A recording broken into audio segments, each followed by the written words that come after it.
Hallo, hallo.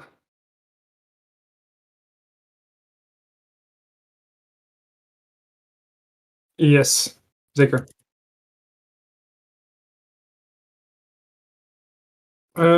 Heb je voor mij een linkje naar de stream?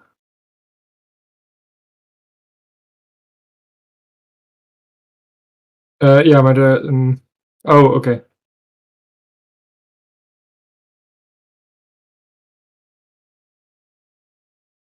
Is het niet gewoon de URL? Oh, dat is onhandig.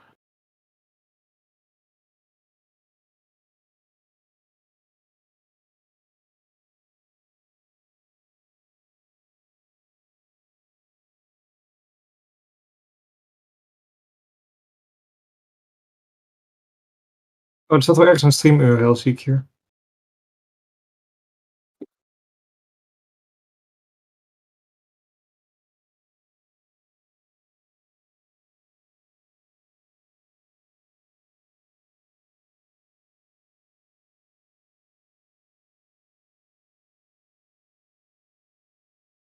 Oh, hier, yes, ik zie hem. Hey. Ja, er staat wel ergens een stream URL, zie ik hier.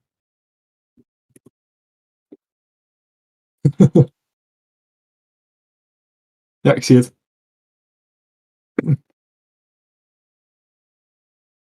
Ik had inderdaad zelf SW Cognac gegoogeld, in YouTube ingetypt. Mooi. Oh, hier, yes, ik zie hem. Hey. Ja, er staat wel ergens een stream URL, zie ik. Erg leuk, ja. Ik heb die wel.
Hello.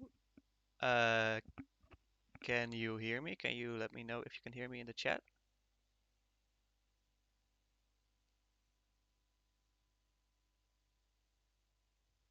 Ik geloof niet dat ik jou hoor.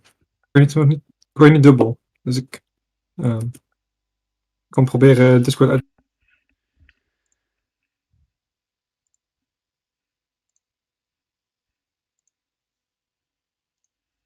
Oh boy.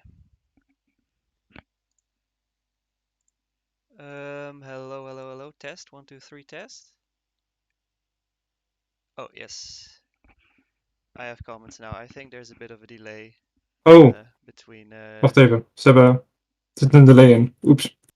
Yeah, there's about a 30-second delay, which is Dat is een best maybe grote a little delay bit ook. Oeps. inconvenient.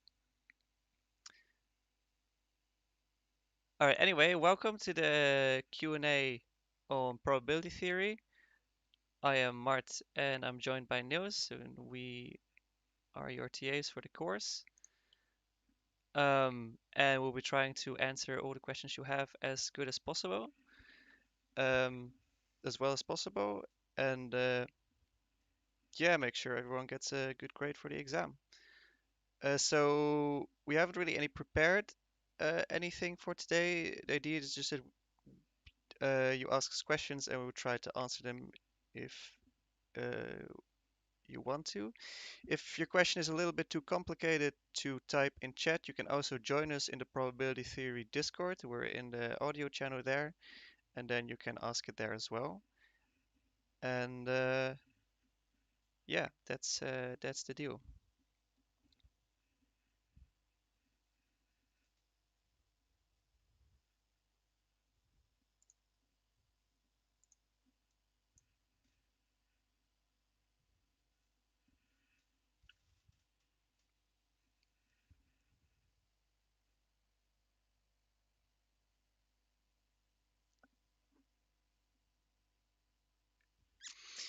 All right, first question. What is a good tactic when tackling combinatorics questions because I can't seem to get the right ones for the right situations? Okay, I have something for this. So I'll grab that for you really quickly.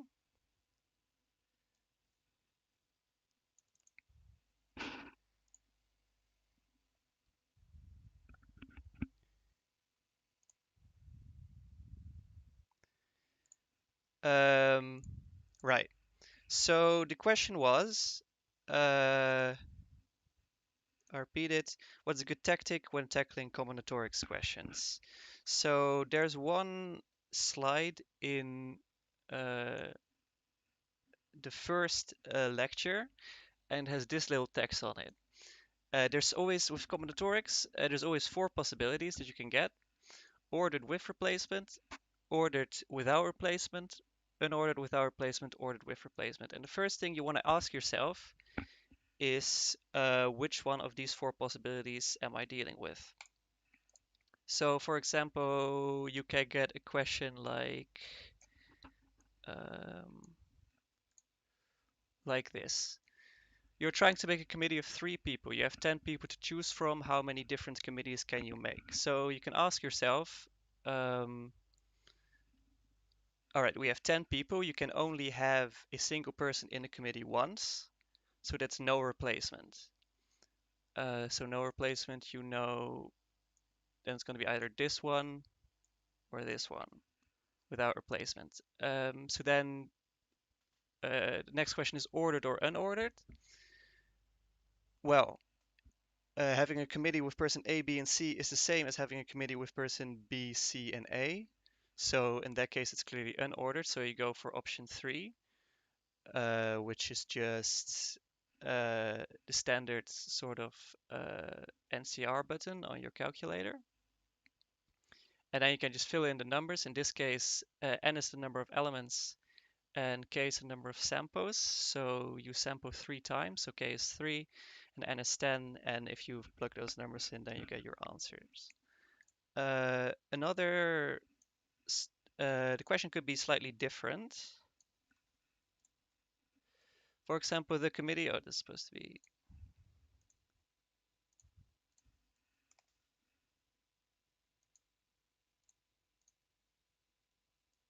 the committee has 3 positions: chair, secretary, and treasurer. How many different committees can you make this time?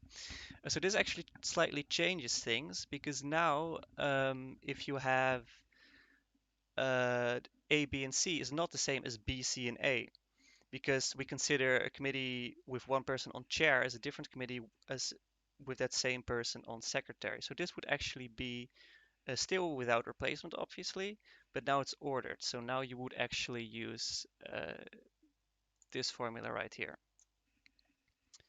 I have 2 other examples for the other situations which you might encounter on the exam as well. You flip a coin 3 times. How many different combinations of heads and tails can you make? Again, you ask yourself, am I dealing with an ordered or an unordered situation?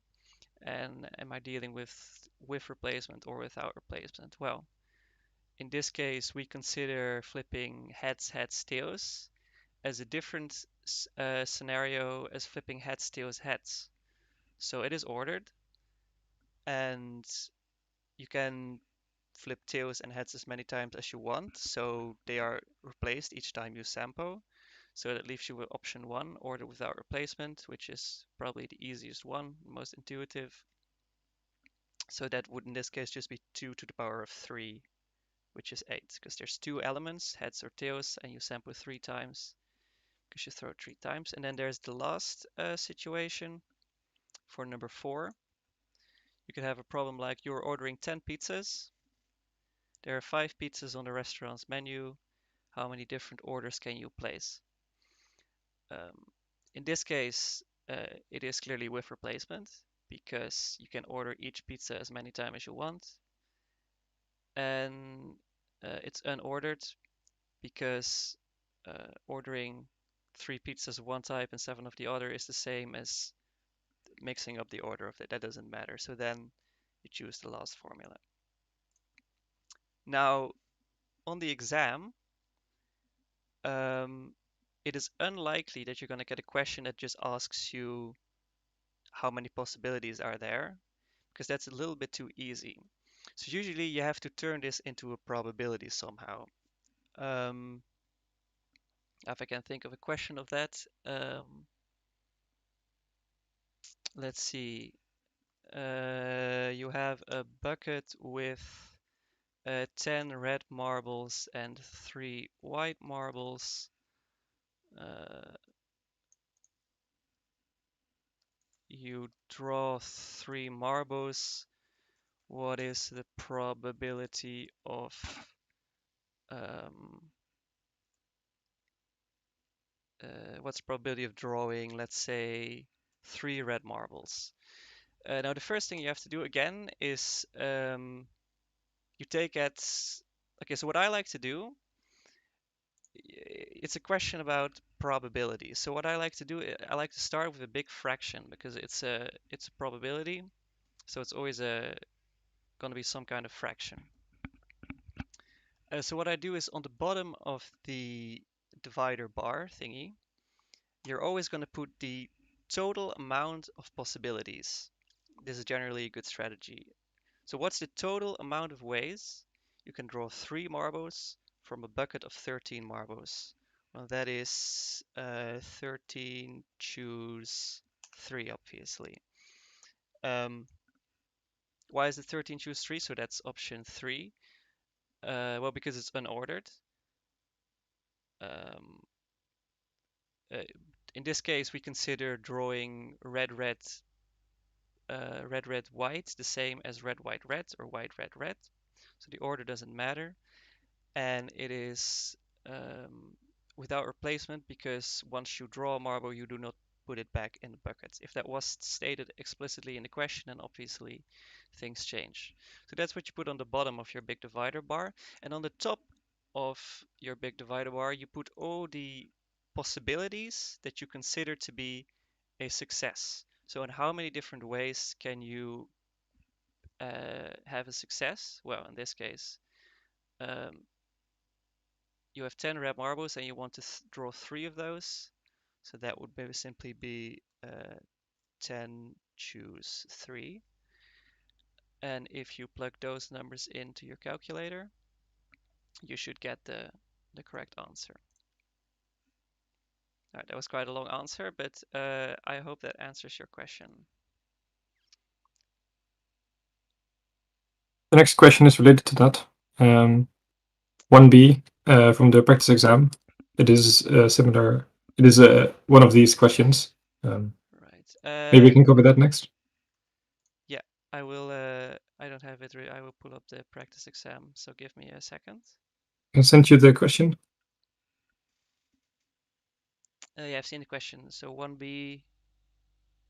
Can we solve together 1B and 8 exercises from the practice exam? Yeah, let me just pull up the practice exam really quick.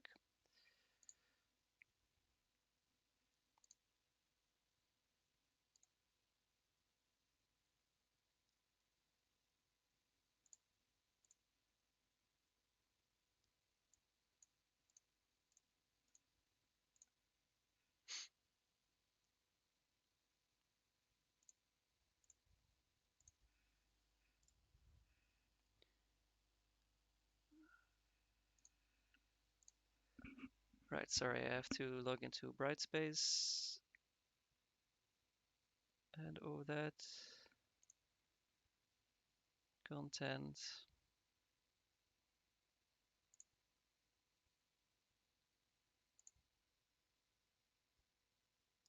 Exam.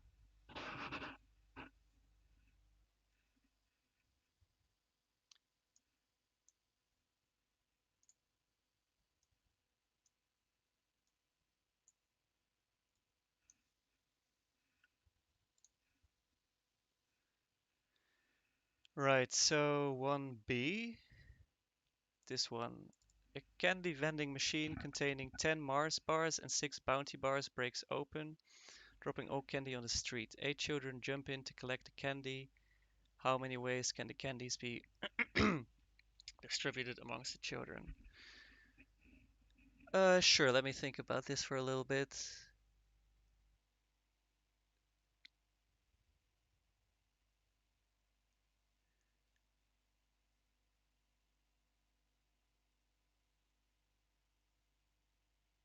Right, so this is there's two combinations here.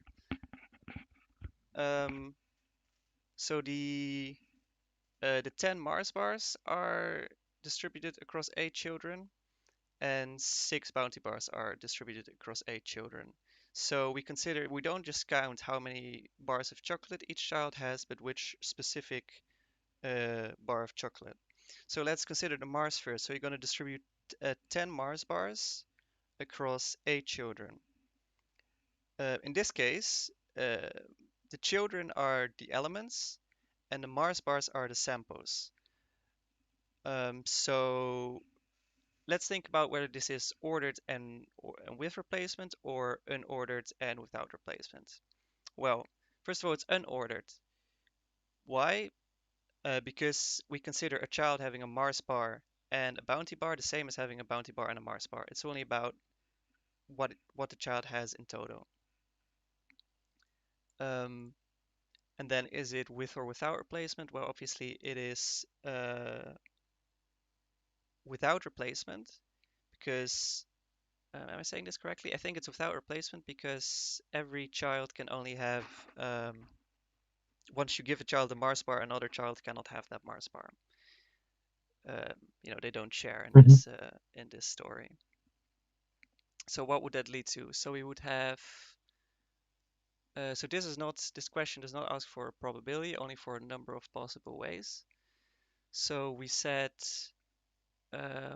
unordered without replacement. So that's just this one, number 3.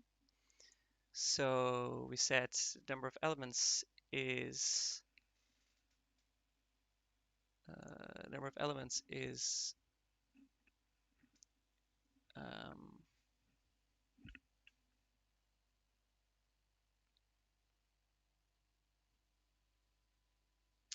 wait, am I saying this correctly? The answer says it is unordered with replacement per candy type. It's with replacement. So you first distribute all the Mars bars and then all the bounty bars. Oh yeah, oh, sorry. No, I think that's what I said actually. Oh no, it's not. Unordered with replacement. Oh yeah, that makes sense. So in that case, um,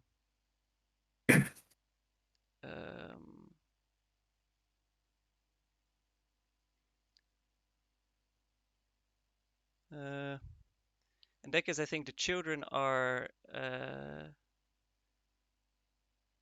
the children are the samples, and the Mars bars are the or the other way around. So what you get anyway, you can just fill that in. Then you would have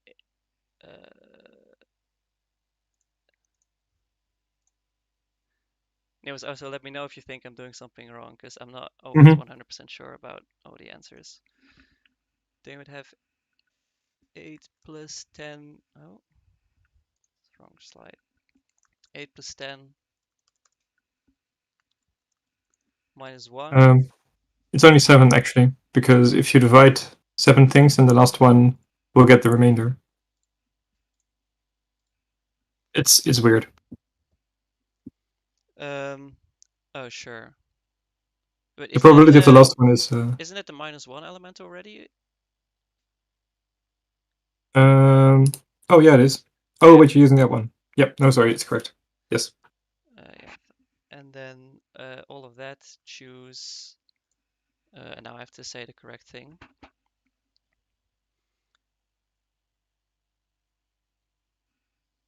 So distributing Mars bars over children. So then you would have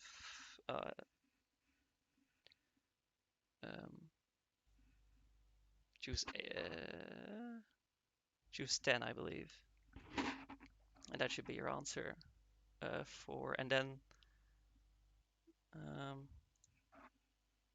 that should be your answer for the Mars bars, and then for the bounty bars, it's a separate problem. So you just do the same thing, but your 10 changes into a 6. Yeah, but the 10 is actually the n, and the k is the 7. But I think it's weird because the answer says 10 plus 7 over 7, and I think that should be 10 plus 7 over 8 or 10 plus 7 over 6. Right. I think that might be wrong then, actually. Yes. Because that would make no sense otherwise.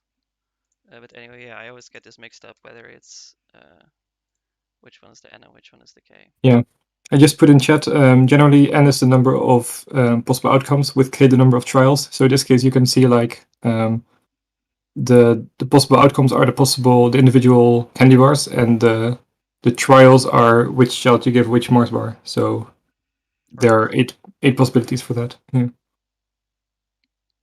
Okay, so does that answer the question then?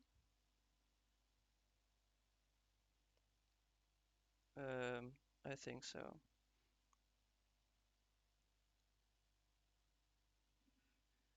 Another question: can unordered with replacement also be written as n plus k minus 1 above with n under? Since I've seen it in some answers. I mean, that's what we have here. I'm not sure how you would otherwise write it.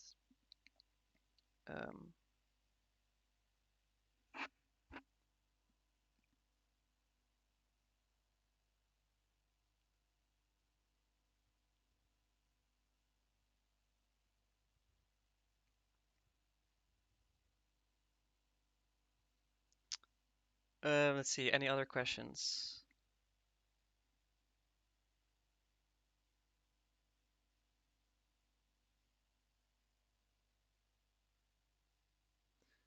Or should we continue with the practice exam? We can also do that and see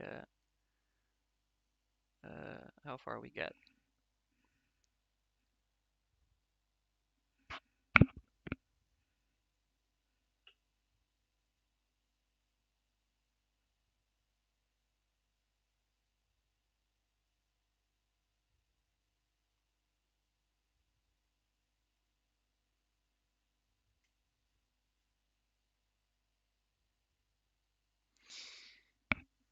Oh, right, yes. Newest comment says Swift replacement makes sense because you can give a child multiple candy bars. Exactly. So if you're, in this case, you wouldn't be distributing candy bars over children, but children over candy bars instead, which is a bit unintuitive.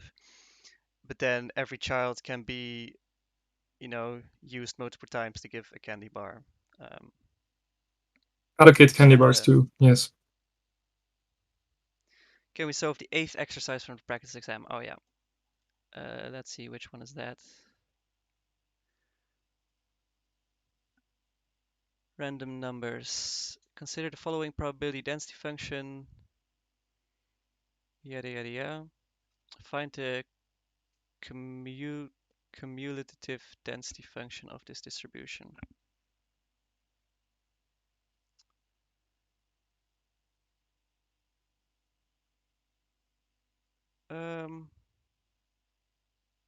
Niels, do you know how to do this? Mm-hmm. I explained this somewhere to someone. I'm not sure where. I think it was in the Discord. Yeah, so if you look at the slides, then the general approach for this is to get the primitive of the function. And then primitive per definition has a plus c, a constant that you add because it disappears. So you cannot know the cumulative distributive function if you don't have a domain for x. Because you need one input-output set to calculate this c. So luckily we do. It says x is larger than 0. And normally this would mean that you have the domain of x is basically 0 to infinity, and if you fill in infinity for x, usually it goes wrong. But in this case it doesn't, because we have an exponent. So I unfortunately don't have the screen, but maybe I can send you a screenshot that you can put up. Mm-hmm. Give me a second.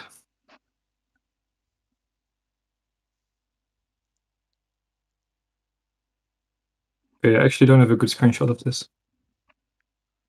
Okay. Maybe you can just type the primitive, I guess. The primitive here is minus e to the power minus 4x. Because if you derive that, then you it's just the same, but then you multiply with minus 4 again. So the minus cancels out with the other minus, and you get a 4 in front. Sorry, did you send me screenshots? No, I will send you the primitive that you can Okay. type somewhere.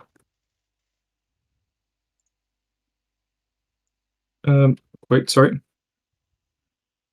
Like this.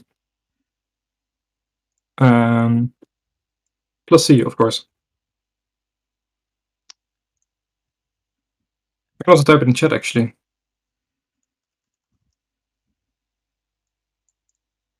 I'm Okay, gonna so remove this from the screen now. It's been here long enough, I think. I hope the stream quality is yeah, good enough that you can read this. I can't check because it has a delay. Oh yeah. So it's easier if you put it up on the screen instead of typing in chat because that will be misaligned. So yeah, primitive minus e. I'll type it in chat anyway. Minus e to the power minus 4x is the primitive plus c. And to find the c, we have okay, yeah, this is good. To find the c, we have an input-output. We know that if we integrate over the range of x is 0 to infinity, then it should add up to 1, because it is a probability density function. And the thing with density functions is that the total sum of every element, like the integral over the entire domain, should be equal to 1, because this is just like, this specifies a range of possible outcomes, and these are all the possible outcomes that can exist if you have all the possible inputs, right? So one of these has to happen, so the total probability of any of them happening is 100%, or 1. So we can make a formula out of that. We already have the primitive, so we can just fill in the infinity and 0 values. I will send you the formula that I'm thinking of, and you can put it on screen. Minus this.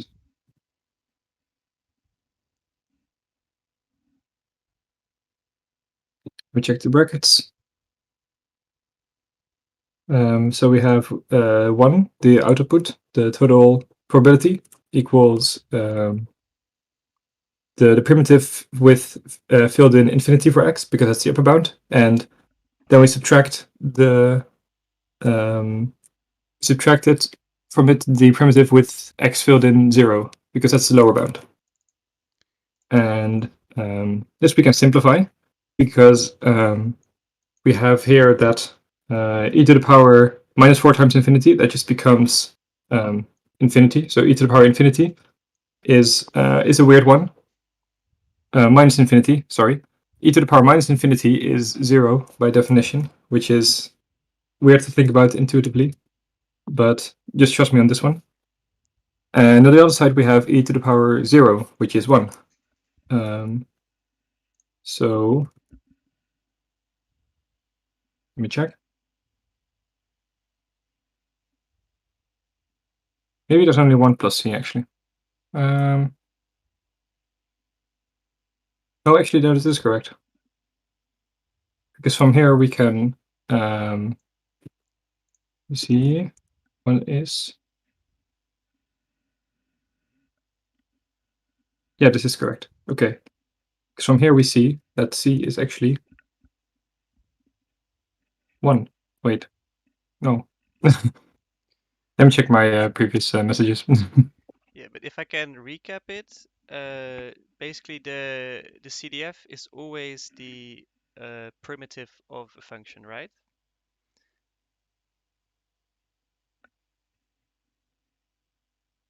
Sorry? I was thinking. Sorry, the CDF of a PDF is always the primitive of a function, Yeah. right? Yeah. And Basically.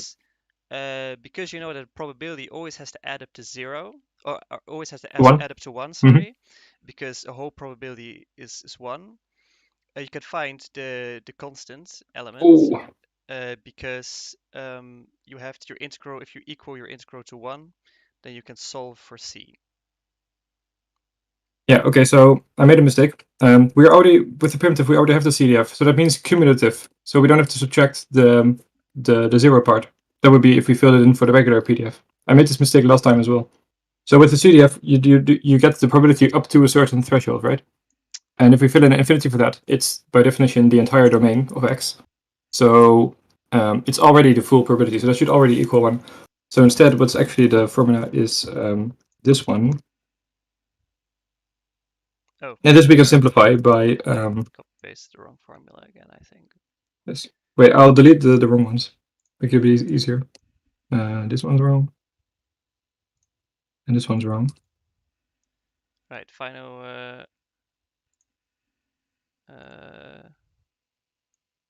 Yeah, so you could also do the same with the PDF, but we want a actual formula that we can use instead of just the C, because we need both the C and the primitive. So if we have the primitive, then we might as well use it immediately instead of doing the thing that I just did, which should have been for the PDF, not the CDF. Yeah, if your primitive, if you haven't memorized all the primitive and derivative rules very well, now is the time to go practice that. The only way you can improve on that is to just practice it until you can do it instinctively. Because you're most likely gonna have to do it on the exam, and you could write down all the rules on your cheat sheet, but that's not a very efficient way to do it, and you might run out of time. So definitely, this is something you definitely might want to practice if you still struggle with it. I think they are allowed to bring a cheat sheet, and you could write the difficult ones on there, not the simple ones like, oh, x squared becomes 2x, but the more difficult ones. And make sure you know the basic ones. And if you then get a difficult one, you can always look it up just to be sure. But again, if you don't have space on your sheet, then I would leave that out, because typically you're not going to get very difficult ones.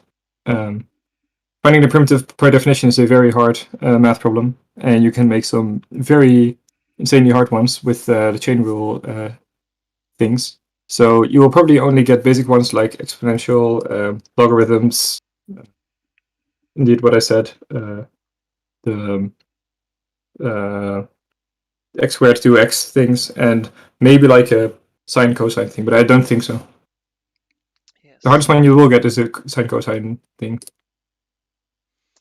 Should we do 8b as well? I think so, right? Mm-hmm.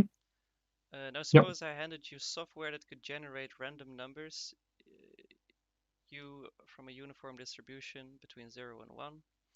Explain how you can combine the software with your answer from A to generate random numbers from Px. Show the important mathematical step you have to take to do this. Right. Base. I'm gonna need your help on this one as well, I think. Base. Yeah. So what is the keyword here that makes it immediately made me think of base?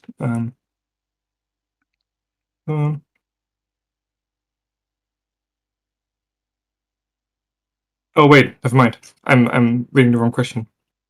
Oh, how can you use this to generate random numbers? Oh, that's a good one actually.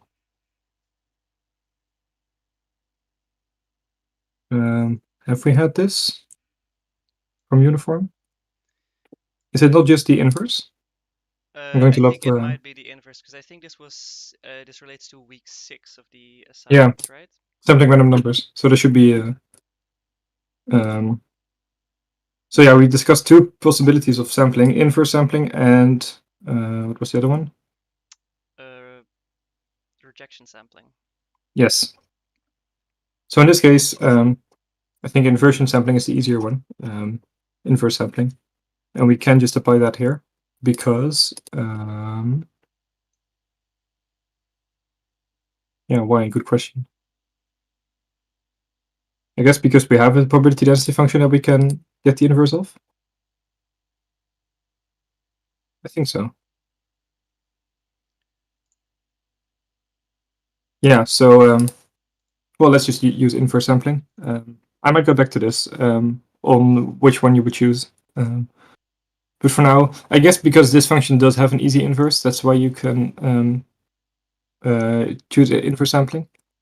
Because it's just an exponential and like some multiplications and stuff, that's super easy to do.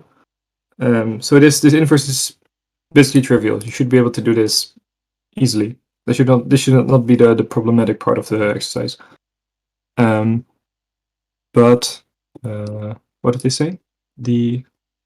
Show the important mathematical step. You have to do this.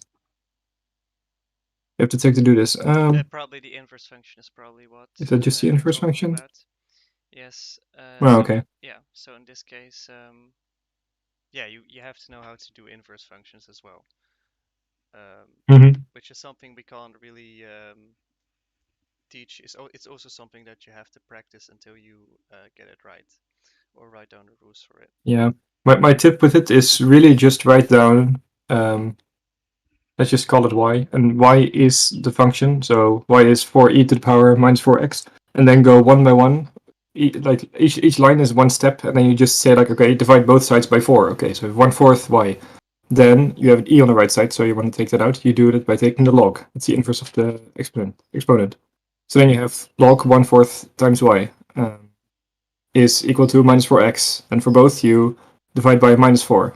So you get minus 1/4 times log 1/4 x. Oh, wait, from the CDF, huh? Okay, so it's not. This would be of the PDF, but it's same idea for the CDF. You just do the inverse operations of each component of the CDF. And indeed, if you just plug in some uniform distribution, you get random values from that. Yes. Yeah. All right. I hope that answers your question. The answer sheet, they leave out the the 1 minus actually in the formula. I'm curious. They say like, oh, the inverse function is 1/4 log 1 over or 1 minus x, and then they say, i.e. computing 1/4 log u instead of 1 minus u. I guess it doesn't matter because you have a uniform distribution. But I don't know. It's still weird. It doesn't really matter.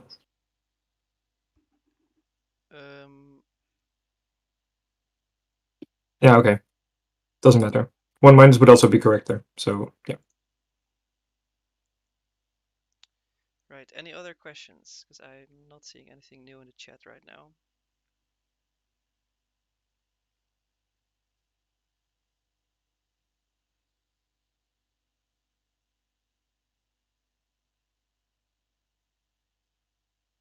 There is one. What would be the way to know if we need to replace the children or the bars? Why Well, can't I see that question? Sorry. it's by age above, or like it's like the sixth message or something from the bottom. Oh, is there a way to know if you need to replace the children or bars? Because both make sense to me, so I wouldn't know what to do. Oh, that's a good question. Well, one hint I have is here that you have only 8 children and 10 Mars bars, and oh no, actually, no, never mind. I was going to say 8 choose 10 is 0, but it's actually 8 plus 10 over 10 over 8, 8 or choose 10 is yeah, undefined, I think. yeah, 0 undefined, something like that. But it actually doesn't work. It's a good question, yeah.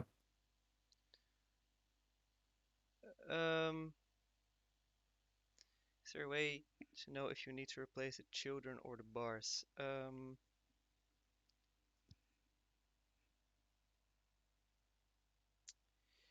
So the way I look at it, if you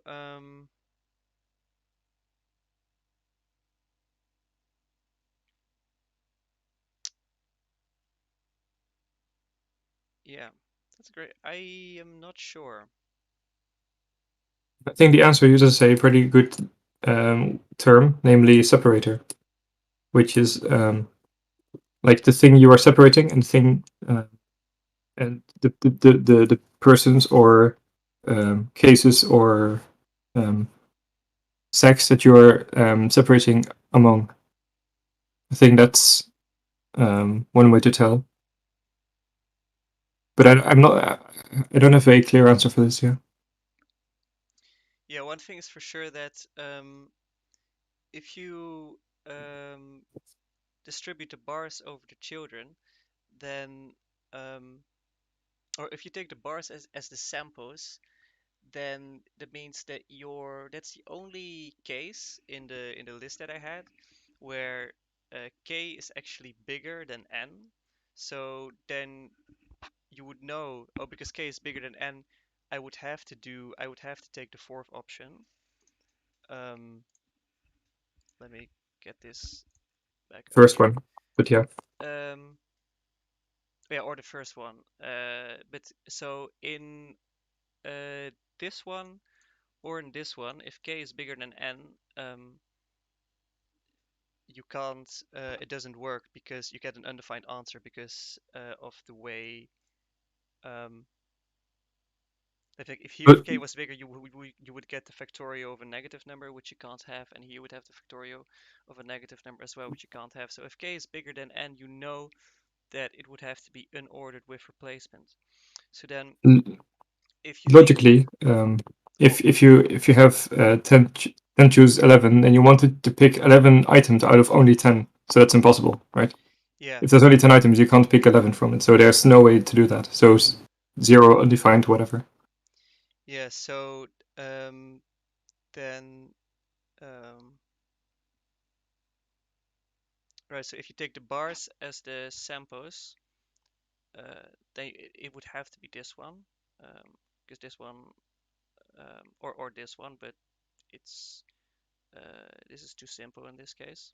You can kind of clearly see that doesn't work. But then you can think about, am I really doing this unordered with replacement? And if that is not the case, then you probably have to do it the other way around. To be fair, this is really it's unlikely that a question of this kind will be in the exam because we haven't had any in the homework exercises. So That's the point. Yeah. I wouldn't stress too much about it. It's much more likely you're gonna get one of these three. They're also way simpler, actually, the first kind, because it's usually very intuitive. Like we had with the coins. You throw a coin 3 times, what are the possible outcomes? Yeah. Usually the ones of the first kind are super simple to see, to recognize. Yeah, there you don't even have to think about it. Usually, you just know, oh, that's this to the power of that. Yeah. I saw something else. What do we say that we cannot compute the inverse and start explaining rejection sampling for this case? About question 8.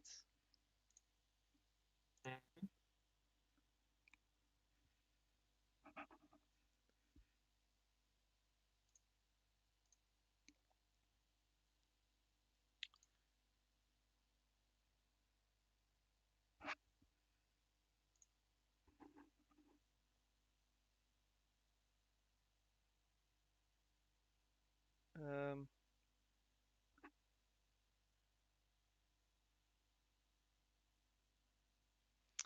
what do we say that we cannot compute the inverse? Well, I mean, you can compute the inverse.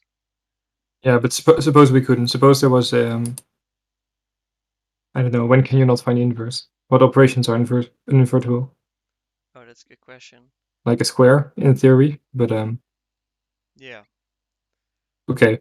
So in this case, it's actually simpler because you don't even have to do the calculations. You can like the nice thing about the inverse is that you only have to put in a number and you get one out that's already random. Whereas for rejection sampling, you have to first sample from some simple distribution, usually uniform or like a normal distribution, and then you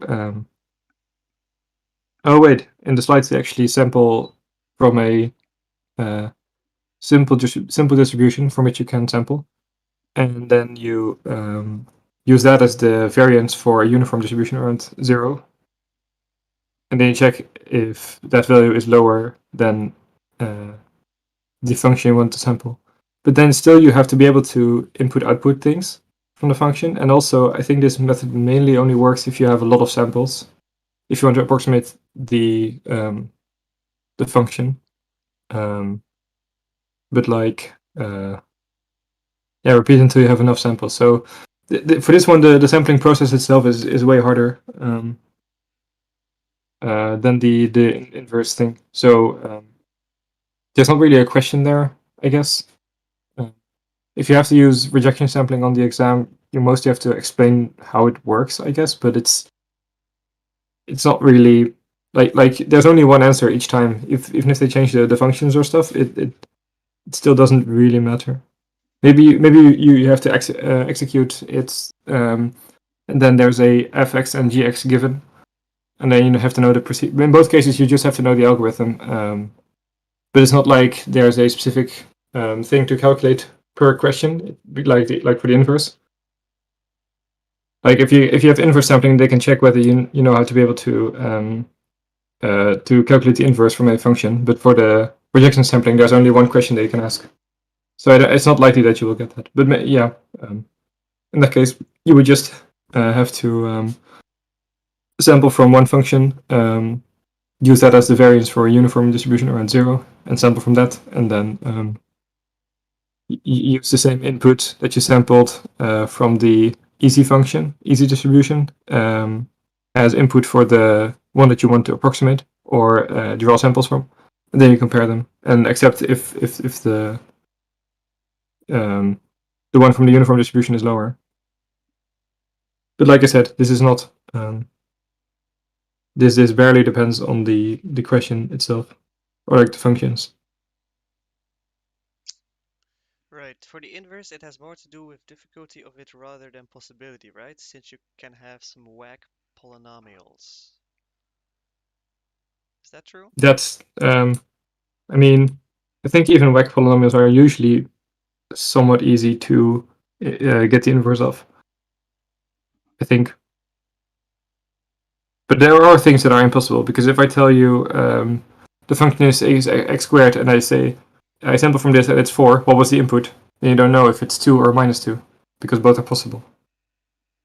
So there are impossible inverses. Maybe there's a better example, because this is more like, oh yeah, it's one of the two, but usually you have the main that is possible, so it should be 2. So I'm going to find for an example online. Right. In the meantime, is there anything else? Any question on Bayes' theorem, maybe? It's likely that's gonna appear in the exam.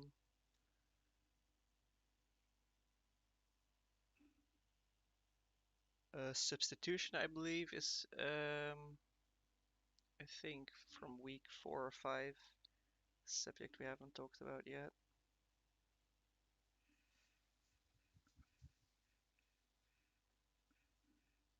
Okay, no, the examples online also say x squared as a typical impossible inverse. Okay. Right.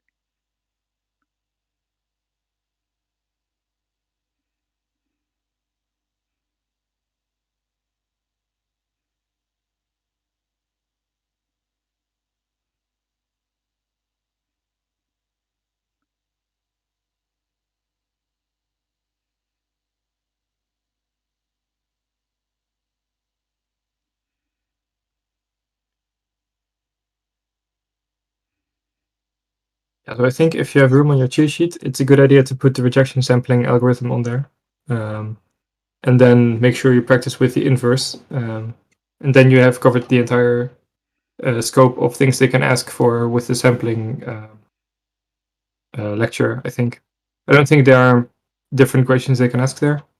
The inverse is a very easy one to ask because it's like a pretty basic math skill. So being able to do that is nice anyway. And then for rejection sampling, like I said, if you know the algorithm, you can just follow those steps. You can just follow those steps with the functions given, and it works out too. So yeah. Right. Yeah, some other things I would write on your cheat sheet. This thing right here, obviously. I would write maybe the axioms of probabilities, integral and derivative rules, maybe even logarithm rules. Bayes' Mm-hmm. theorem. You don't want to, maybe you have a lot of practice of Bayes' theorem already, and then on the exam you just can't remember where the A and where the B goes, and you mix Yeah. them up, and then your entire question is wrong. Is it times PA or divided by PA? Exactly. No, usually the one below is the hard one to calculate. It has both. If you have given PB or PA, then it's usually on top Yeah, but because it's the prior, like write it the information down you know beforehand. Yeah, just to be sure. yeah, I would too. I still do, even after how Um, many years of this? yeah, write down functions for expected value, variance, Yep. stuff like that.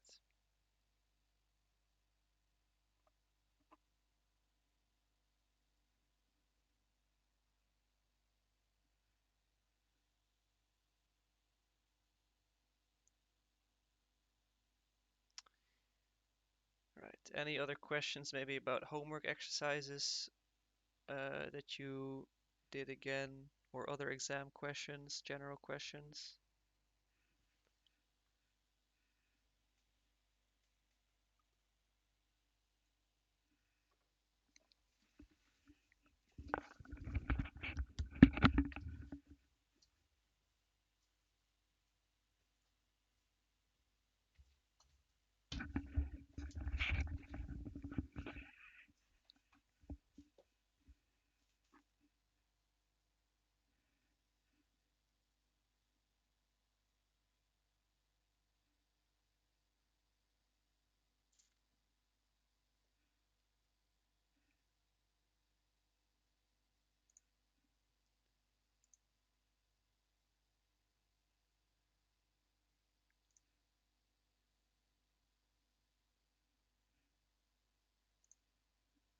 Could you go over likelihood? Um, I assume that is maximum likelihood estimation. I mean, the term likelihood is literally how likely something is, or like the probability. But I have to agree that it's not very clear usually. Um, but yeah, um, maybe they do mean maximum likelihood estimation. Yeah, I think so, because otherwise it could mean a lot of things. In the meantime, what is actually a covariance? I was a bit confused and rewatched the lecture, but it's still confusing. Is this on the is this material for the exam I covariance? can't remember. I can explain it. Oh, it is. Uh, um, I mean, because covariance is I know do you maybe mean variance? Because I don't think covariance is a part of the course, or maybe I No, forgot something. it is in lectures. I just checked, It but is? it's yeah, it is. There's like a few slides on it in lecture 4. Let me have a look Um, at those. yeah. So basically, covariance says how two variables are correlated. If you increase one by this much, then how does the other one change? Um, but I think it's easier to just remember the formula. Yeah, Um, it really is. So yeah, I think it's so. in I know it in a more like a research context. It's Hmm. how much variables are related. So if one variable goes up and the other variable also goes up, then you have a high covariance. And if one variable goes up and then the other one goes down or is not influenced, then you have a low variance, covariance, I should say. Um,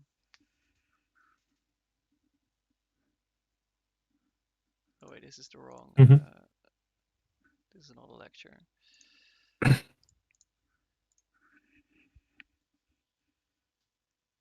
I don't think you'll get any interpretation questions for covariance.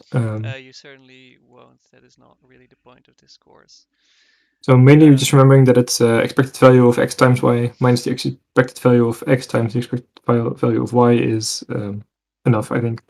yeah, so yeah, probably the only thing you have to remember is either this formula or this formula. Probably write that on your cheat sheet.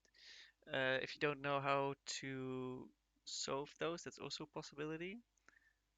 Um, then we can uh, then we can do an example question. But otherwise, if you do, just I would recommend this formula is the easiest.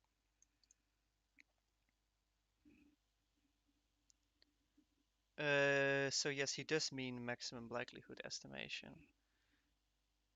So that's in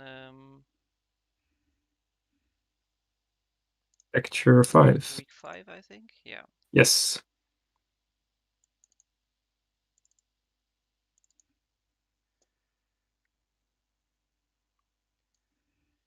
Okay, so the intuitive explanation of maximum likelihood estimation is you just guess whichever outcome or cause is most likely.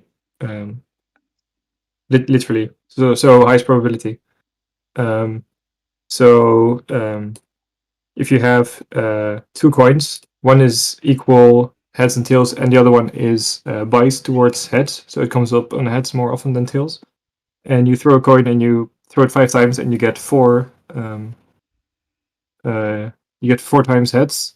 Then you're like, okay, so it's most likely that it's the biased coin because it's more likely to end up on heads. So if you perform maximum likelihood estimation, then your answer will be like, oh yeah, this one is the most likely. Um, I think it also says how likely, but I'm not really sure. That's Yeah. the principle of it. And if you There's want a to bit more to it. know if you want to know the practical way in which you need to know it, all you need to know it if you want a maximum likelihood estimation, first you calculate oh, it's literally likelihood, then you take the logarithm of that, and then you take the derivative of that. derivative of that. And I think that's all the steps. You set it to 0, I think. Oh yeah, you're right. Um, wait, where did that go? I lost it. Here it is. Yes, and then you make it equal to 0. That's an important extra step. And that is just your answer. And if you don't care to know how and why it works, this is all you need to remember basically. Mm-hmm. Yeah, it's week 5, the first exercise. Those steps are what you need to remember. If I can explain this one too logically, because the likelihood is like the function of the probability for different values of the parameter that you're trying to estimate. So that's like a graph. And if you take so the logarithm we take because it's easier with big numbers, but also just the formulas end up nice. So that's a bit of an in-between step, but mostly it's just the likelihood. It would also work if you don't do the logarithm, but like I said, it's harder. And then you look at the derivative, so how the likelihood, like the probability changes, and then you find the maximum of that formula by setting the derivative to 0. That's a basic math thing. Finding, because if the derivative is 0, then um, the graph is either at its peak or slope is at a maximum or a minimum. yeah, exactly, or like something in between, but that's rare. Like an elbow point. A Is it saddle called an point, elbow? I believe it's Saddle called. point. That's it. Yeah. But like usually for this, it means like, oh yeah, it's the maximum. Sometimes there are multiple, and then you know like, okay, so one's probably the max and one's probably the min.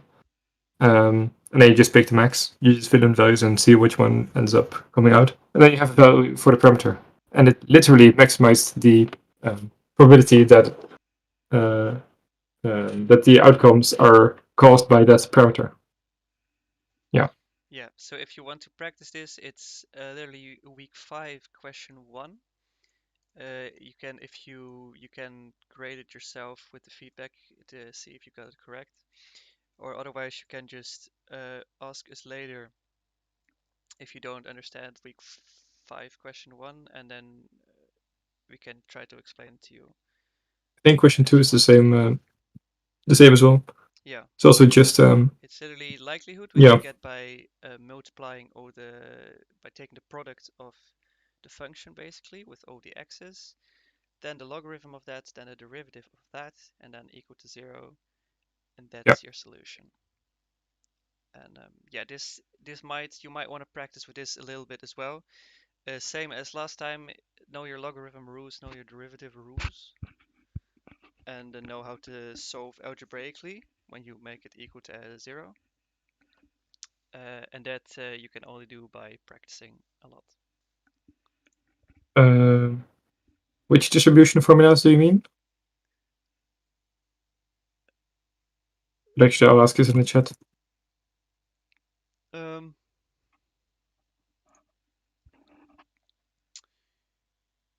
Do we have to know the distribution formulas by heart? Which distributions?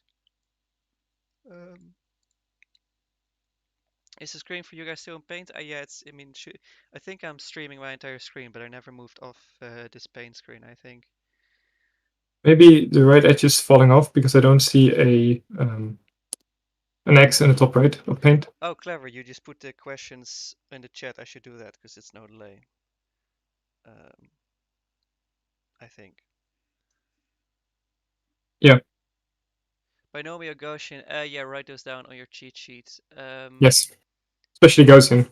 Maybe they'll give it to you, but if you don't know it and you have to guess it, then yeah, good luck. It's hard to memorize. The estimation function. There was the Poisson estimation function was in the homework at one point, and there might be some different estimation functions as well in the slides.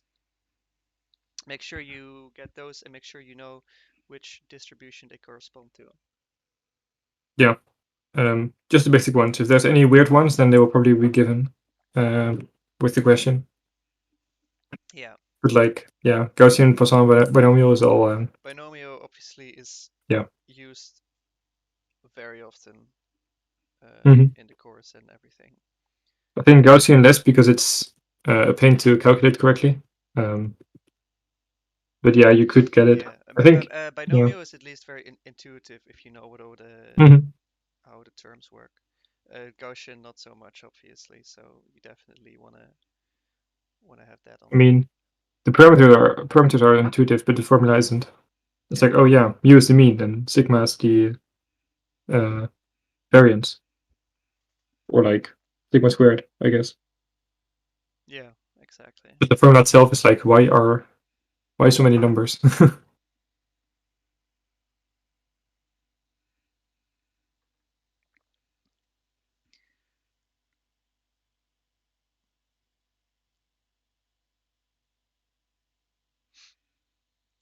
All right, any other questions?